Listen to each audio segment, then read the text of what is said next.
거룩한 말씀을 중심으로 교회를 세우신 성령님이라는 주제로 은혜를 나누고자 합니다. 이 땅에 교회를 세우신 분은 성령 하나님이시고, 교회가 세워진 날, 교회가 탄생한 날은 오순절 성령 강림일입니다. 사도행전 1장을 보면 사도들은 부활하신 예수님의 승천하신 모습을 감람산에서 지켜본 다음에 그들은 흩어지지 않고 마가의 다락방에 모여서 성령을 보내주신다는 주님의 약속을 믿고 성령 받기 위해서 뜨겁게 기도를 했습니다. 사도행전 2장에 이르러 오순절 날이 되자 사도들은 드디어 성령의 충만함을 받고 각자 자신들의 출생한 언어, 방언으로 기도하기 시작합니다. 그때 베드로와 11 사도가 일어나서서 이렇게 말하죠. 설교합니다. 나사렛 예수는 죄 없이 우리를 위해 십자가에 죽으셨지만 하나님께서 이 예수를 다시 살리셔서 우리의 주와 그리스도가 되게 하셨다. 이스라엘 사람들은 베드로의 그 설교를 듣고 마음이 찔려서 회개하고 그날에 3,000명의 사람들이 예수 그리스도의 이름으로 세례를 받고 최초로 초대 예루살렘 교회가 탄생하게 되었던 것입니다. 사람들은 겉으로 눈에 보이는 것만 생각하면서 이 땅에 교회가 먼저 세워지고 그 다음에 성령이 교회에 임한 것으로 그렇게 생각을 합니다. 그러나 그들 가운데 성령이 먼저 임했기 때문에 바로 그들이 교회가 되고 이 땅에 교회가 세워진 것입니다. 다시 말하면 사람이 교회를 세운 것이 아니라 성령께서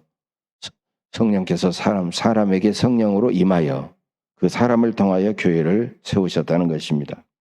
그래서 교회는 성령께서 임재하셔서 예배하고 하나님의 말씀을 선포하고 성례전을 집행하고 가르치고 교제하고 봉사하고 전도하고 선교하게 하십니다.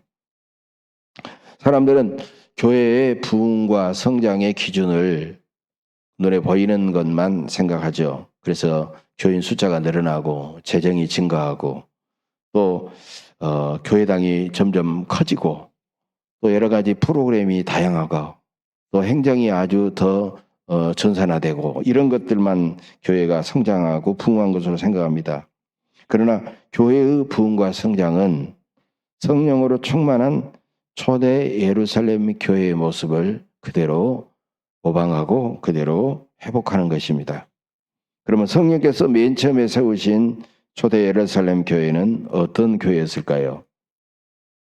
그 교회를 영어 W로 시작된 4개의 단어로 초대 예루살렘 교회를 설명할 수가 있습니다. Welcome. You are welcome 그러면 당신을 환영합니다 그러잖아요. Welcome, 환영하고 사랑하는 교회. 두 번째는 worship은 예배하다, 경배하다 그런 뜻이죠. 예배하는 교회. 세 번째로 word and prayer, 즉 말씀과 기도, 말씀과 기도에 힘쓰는 교회. 네 번째는 work and witness, work, 일하는 거죠. 일하고 섬기고 그 다음에 witness, 증거하고 전도하는 교회다 그 말이죠. 오늘은 이 4가지 초대 예루살렘 교회의 4가지 특징을 살펴보면서 은혜를 나누고자 합니다. 성령께서 세우신 교회의 첫 번째 특징은 바로 웰컴, 환영하고 환대하고 사랑하는 교회입니다.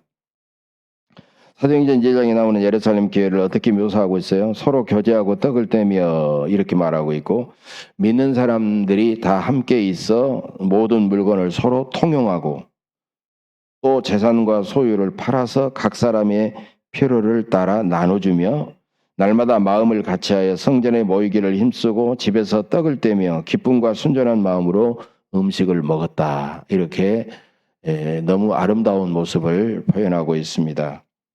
성령께서 세우신 교회는 서로 환영하고 서로 환대하고 서로 사랑하는 교회다라는 것입니다. 여러분은 교회에 나오면 우리 다른 교인들에게 환영받고 그다음에 사랑받는다고 여러분 느껴지십니까? 여러분, 환영받고 사랑받는다는 가장 첫 번째 마음의 기준은 친절입니다. 친절. 예. 얼마나 그 속에서 내가 친절을 많이 느꼈느냐로 그렇게 느껴지는 거죠. 첫 인상이 친절하다 그러면 이 교회는 나를 환영하고 나를 환대하고 나를 사랑하는구나 이걸 느낀다는 거예요. 이 교인들의 이런 친절한 모습은 어찌 보면 처음에 왔던 사람들이나 그곳에서 정착한 사람들에게는 예배나 기도나 찬송보다도 훨씬 더 중요합니다. 특히 새가족에게는 더 친절해야 됩니다. 새가족이 교회 오면 얼마나 잘하는 사람이 없어서 답답하고 막막하고 그 다음에 어색하겠습니까? 그때 교인들이 누구든지 다가가서 안녕하세요. 나는 아무아무개 집사입니다. 나는 아무아무개 권사입니다. 정말 우리 교회에 잘 오셨어요. 우리 교회 오신 걸 환영합니다. 이렇게 손을 잡아주면서 따뜻하고 친절하게 대해야 됩니다. 그리고 교회 지도자들이나 교회 중직자들일수록 오히려 더 겸손히 허리를 숙이고 따뜻하고 친절해야 됩니다. 친절하지 않는 사람은 예절의 차원이 없거나 예절의 차원이 부족하다는 것이 아니라 그 사람은 아예 성령 받지 못한 사람이다라는 거예요. 성령을 받은 사람들은요 부드럽고 친절하고 상냥합니다. 미국 새들백교회, 미국에서 아마도 가장 유명한 교회죠. 목적이 이끄는 교회로 릭 워렌 목사님이 목회하는 이 새들백 교회 릭 워렌 목사님은 이런 말씀을 했어요. 사람들은 진리에 목말라 복음 진리를 얻기 위해서 교회에 나오는 것이 아니다. 위로와 사랑을 받기 위해 교회를 나온다. 교회는 복음 진리를 끊임없이 선포하지만 사람들이 그 교회에서 환영받거나 사랑받지 못하면 선포된 복음 진리를 진리로 받아들이지 못한다는 거예요. 이 진리가 먼저가 아니라 사랑받고 환영하고 사랑받는다는 것이 더 중요하다는 거예요. 교회에서는 활짝 웃고 칭찬과 격려를 계속해서 받아야 됩니다. 세상에서는 너무 힘들어서 내가 막 뇌천차 얼굴에 뇌천차 나타나고 인상 쓰고 그렇게 했더라도 교회만 오면 얼굴을 활짝 펴고 그 다음에 웃고 환영하고 포옹하면서 서로 칭찬과 격려를 계속해서 해야 됩니다. 집사님, 한 주간 너무 보고 싶었어요. 권사님, 정말 더 얼굴이 밝아지고 예뻐졌네요. 장로님, 신수가 훤하십니다. 여러분, 이 한마디 말을 들으면요. 내가 세상에서 힘들고 어려운 일이 있을지라도요. 나를 이렇게 칭찬하고 격려해 주는가 생각하고요. 얼마나 큰 위로를 받고 그 다음에 기쁨을 주는지를 모릅니다. 이건 교회만이 그런 게 아니에요. 가정에서도 그렇습니다. 어떤 가정에서 남편이 속옷이나 양말을 벗으면요. 뒤집어가지고 아무데나 탁탁 던지더라는 거예요. 이렇게. 아무데나 던지더라는 거예요. 그러니까 아내가 맨날 잔소리를 해도 고쳐지지 않는 거예요. 어떻게 고칠까 고민하다가 어느 날 빨래바구니 입구가 좀 큰 빨래바구니를 거실에다가 이렇게 갖다 놨답니다. 이게 세탁기하고 좀 가까운 쪽에 세탁기 갖다 놨다는 거예요. 근데 어느 날 남편이 오더니 양말을 휙 벗더니요. 또 뒤집어가지고 탁 말더니 자기 세탁기 그 빨래바구니가 있으니까 탁 던졌어요. 근데 빨래바구니가 이게 넓어가지고 그걸로 쏙 들어가더라는 거예요. 그러니까 아내가 기다렸다는 듯이 여보, 당신은 어쩌면 그렇게 거기다가 잘 넣어요? 당신 농구 실력이 참 대단해요. 한마디를 했습니다. 그러니까 남편의 얼굴이 약간 빨개지더니 막 웃더라는 거예요. 그때부터 남편은요, 빨래를 벗어가지고 아무데나 휙휙 던지는 버릇을 고치고 그 빨래바구니에다가 꼭 갖다가 이렇게 던지더라는 거예요. 넣더라는 거예요. 여러분, 남편은 아내의 잔소리로 고치지 못한 나쁜 습관을 칭찬 한마디로 고쳐버렸다는 것입니다. 어떤 할아버지에게 어떤 할머니에게 남편 대신 할아버지가 있었는데 할아버지의 팔뚝이 보니까 보통 젊은 사람처럼 상당히 제법 훅더라는 거예요. 그래서 한마디 했습니다. 당신 팔뚝 아직도 근육이 많네요. 당신 팔뚝 아직도 쓸만해요. 그렇게 말하더랍니다. 그 칭찬을 듣던 할아버지가 막 좋아하더라는 거예요. 조금 있으니까 할아버지가 갑자기 사라졌어요. 이 양반이 어디 갔나 막 여기서 가고 저기 가고 찾아보니까요. 아파트 공동 체육관에 들어가가지고 우리가 짐이라고 하잖아요. 짐. 이 체육관에 가가지고 거기 가지고 아령을 들고 이렇게 운동을 하더랍니다. 아내가 칭찬해 주니까 기분이 좋아가지고 더 알통이 더 많이 나오도록 운동을 하더라는 거예요. 여러분, 이렇게 칭찬하고 격려하는 것은요, 사람을 은근히 기분 좋게 하고 사람을 바꿔버리게 된다는 것입니다. 스위스의 정신의학자 폴 트루니에라는 아주 유명한 분이 계십니다. 폴 트루니에. 이분은 목사면서도 정신의학자예요. 이분이 이런 말을 해요. 세상에는 혼자 할 수 없는 일 두 가지가 있는데 그것은 결혼하는 일과 예수 믿는 일이다 라는 것을 말합니다. 여러분, 나 혼자 아무리 잘해도 그 신앙과 그 믿음이 검증이 되지 않는 거예요. 그래서 우리는 결혼생활, 가정생활도 같이 해야 가정이 되고 또 예수를 믿는 것도 함께 해야 된다는 거예요. 서로 함께 해야 된다는 거예요. 가정과 교회에서는 환영과 사랑과 칭찬, 친절과 칭찬과 격려라고 하는 것은 꼭 필요하다는 겁니다. 환영과 사랑과 친절과 칭찬과 격려의 영이신 성령께서 여러분과 늘 함께 하시기를 간절히 바랍니다. 예. 이것이 초대 예루살렘 교회가 가졌던 웰컴. 첫 번째 중요한 특징입니다. 성령님께서 세우신 교회의 두 번째 특징은 월십입니다. 월십. 즉 예배하는 교회입니다. 하나님께 예배하는 교회, 경배하는 교회. 여러분, 교회는요, 예배하기 위해서 존재합니다. 그래서 보통 교회당이라고도 부르지만 저기 예배당이 있다 이렇게 말합니다. 왜? 교회의 가장 큰 기능은 예배이기 때문입니다. 성령으로 충만한 예루살렘 교회는 예배하기 위해서 날마다 성전에 모이기를 힘썼습니다. 여러분, 신앙생활은 네 군데를 바라보는 생활이다라고 말하는 사람이 있습니다.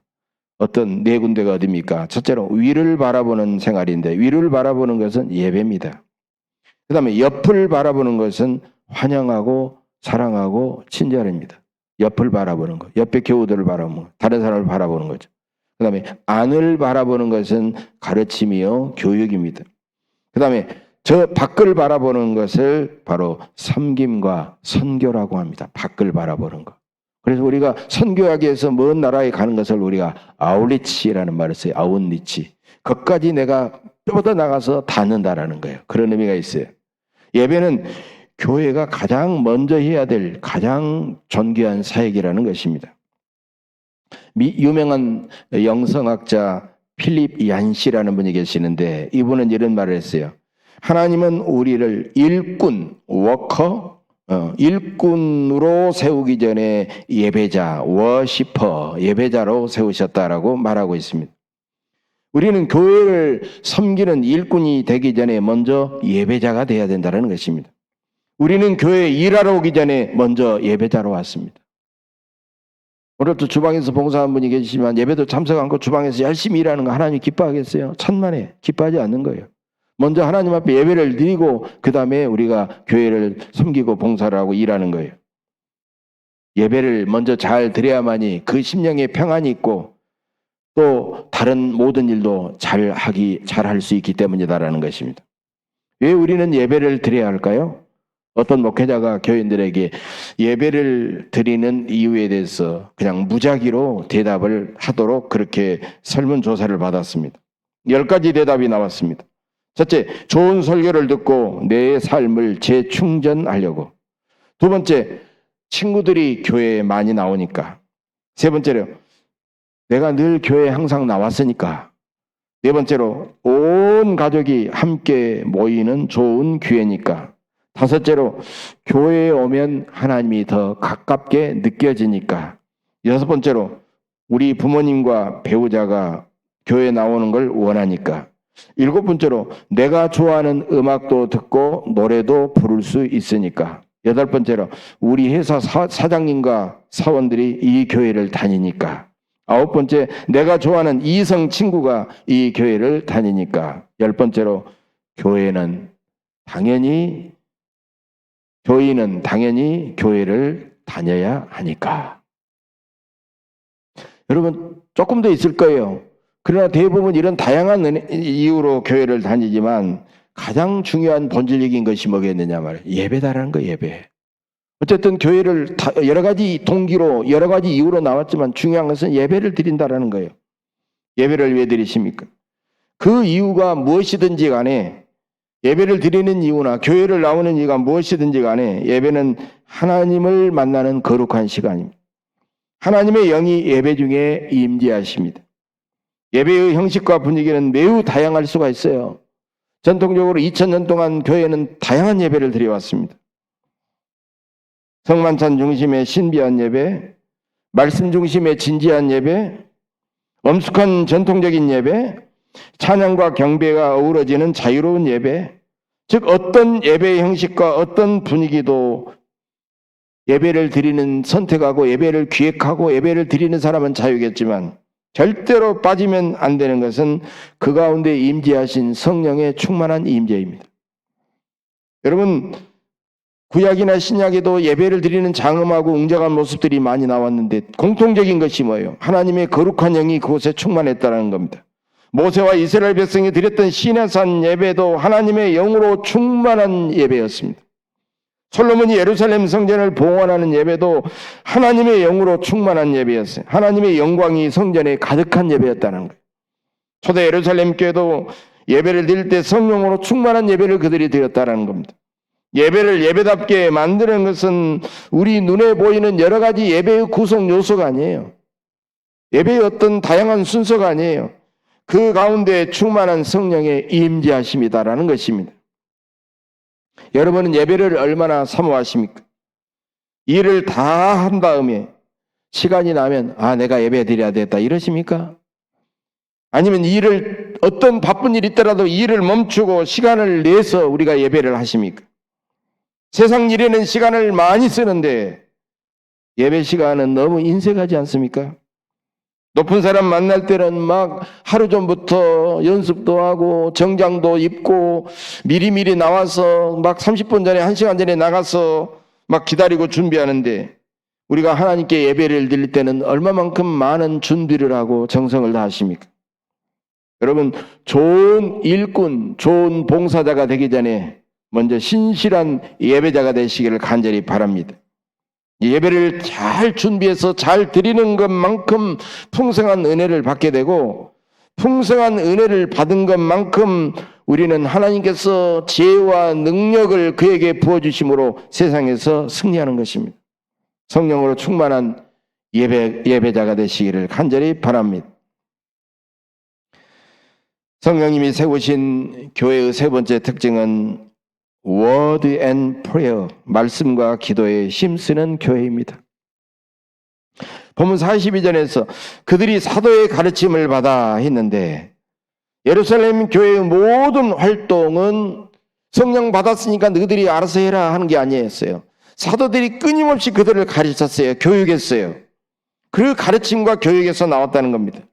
그들은 사도의 가르침을 받아 교제하고 사도의 가르침을 받아 기도하고 사도의 가르침을 받아 기도하는 가운데 기사와 표적이 일어나고 사도의 가르침을 받아 모든 물건을 통용하고 사도의 가르침을 받아 재산과 소유를 팔아 각 사람의 필요를 따라 나눠주고 사도의 가르침을 따라 날마다 마음을 같이하여 성전에서 모이기를 힘쓰고 집에서 떡을 떼며 기쁨과 순전한 마음으로 음식을 먹고 하나님을 찬미하며 온 백성들에게 칭송을 받는 교회가 되었습니다.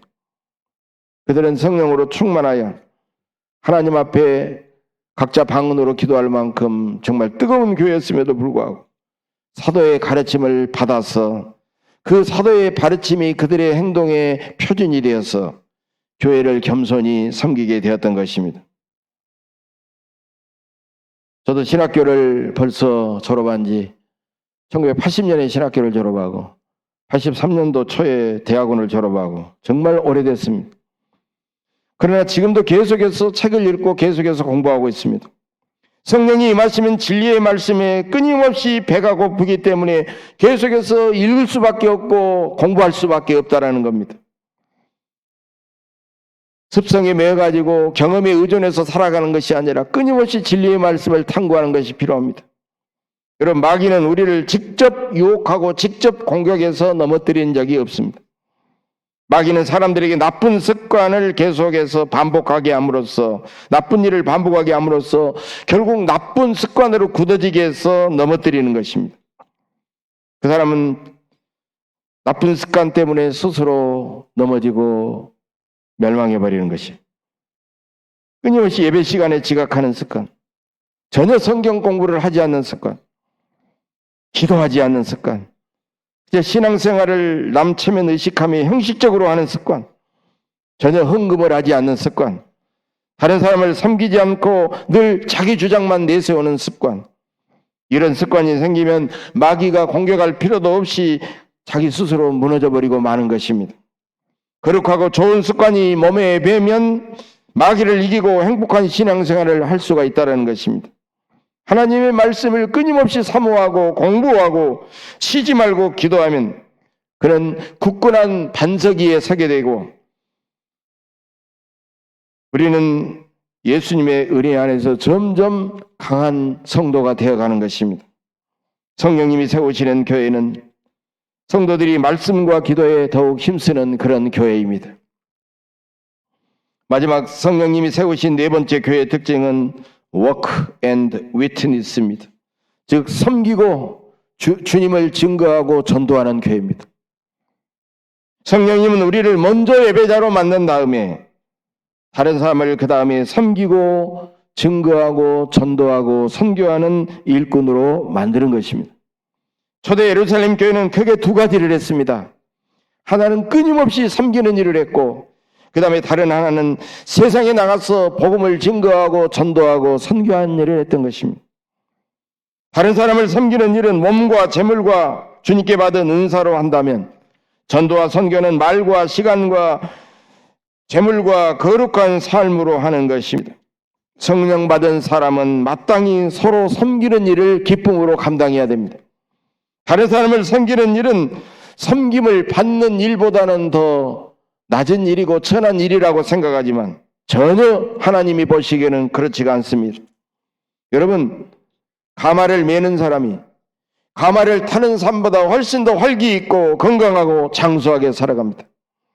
남들에게 우유를 배달하는 사람이 남들이 배달한 우유를 마시는 사람보다 더 활기 있고 건강하고 장수합니다. 겸손히 남을 섬기는 것은 하나님이 우리에게 원하시는 가장 탁월한 삶의 방식이라는 것입니다. 예수님은 물리적인 힘으로 세상을 정복하거나 지배하지 않으셨어요. 가장 쉬운 하늘의 12덩이가 넘는 천군 천사를 통해서 로마를 무찌르고 자기 동족을 구원하는 방법을 선택하지 않았다는 거예요. 다른 사람을 겸손히 섬기고 마침내 십자가에서 희생하심으로써 사랑으로 세상을 정복한 것입니다. 예수님을 십자가에 못 박아 죽인 로마 제국은 마침내 멸망했지만 십자가에 달리신 예수님은 복음으로써 세상을 정복한 것입니다.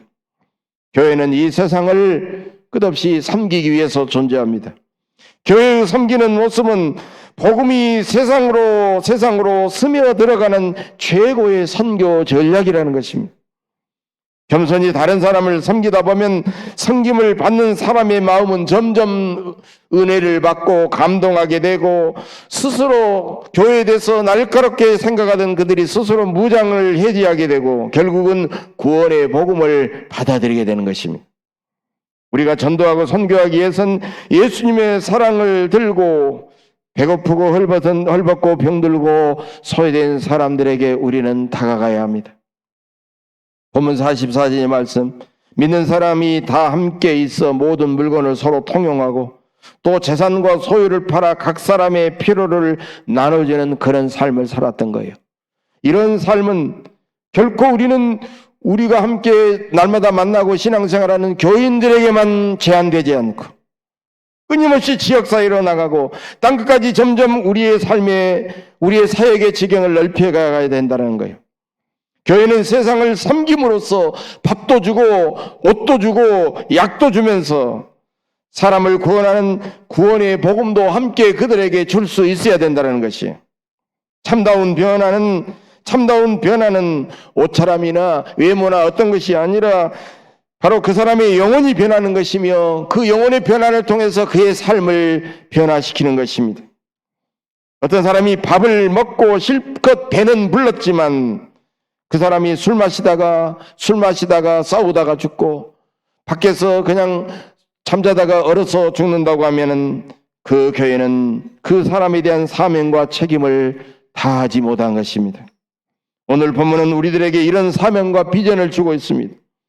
너희 교회는 밥을 주고 옷을 주고 약을 주되 반드시 예수님도 함께 주어라. 적어도 너희 교회가 그 지역 사람들의 생활과 영혼을 책임져라. 여러분, 앞으로 우리 교회가 감당해야 될 사명과 책임이 이렇게도 무겁고 참으로 크다고 하는 것입니다. 우리 교회가 성령의 권능이 충만하여 수많은 사람들이 끊임없이 환영받고 환영하고 사랑하는 교회, 뜨겁게 예배하는 교회, 말씀과 기도에 더욱 힘쓰는 교회, 섬기고 전도하고 선교하고 그래서 세상을 구원하고 하나님께 큰 기쁨과 영광을 돌리시는 그런 귀한 교회가 될 수 있도록 늘 더욱 힘쓰시기를 주님의 이름으로 간절히 축복합니다. 기도하겠습니다.